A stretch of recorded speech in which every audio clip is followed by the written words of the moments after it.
I play Division I soccer at Indiana University, and if I had to go through the recruiting process again, here are some things that I would be doing again. I wasn't on any national teams or anything where people knew who I was. I had to put myself out there.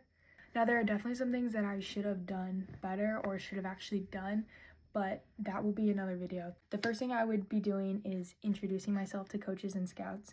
Before my games, I would go up to coaches and introduce myself, tell them obviously my name, my position, my club, and then tell them what field and what time we were playing at.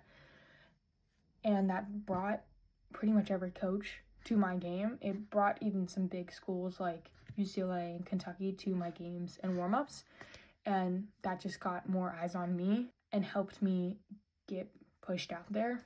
I really don't remember a time where I went up to someone and they didn't come to my game. Going up to them and introducing yourself and taking the time to actually go do that they'll come watch you for a little bit. And I know it's scary, but it's not at the same time. Yes, they decide your future, but they also are just people too. So just go up to them and be yourself. The second thing that I would do is just building off the last one is just really be myself. I know it can be very scary to be yourself, but I went on 2 visits and both of them I really was nervous and wasn't myself.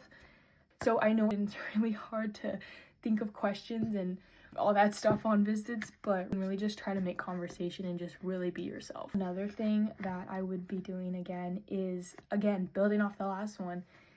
On recruiting calls, I would go to my car and sit in it. I had an iPad at the time, but I'd have my iPad and I would have a list of questions, a bunch of questions to ask the coach, but then I had a bunch of answers to the questions they would ask me. So I would pre-write an answer to questions. Tell me about yourself, to where you are put on the spot and have to think.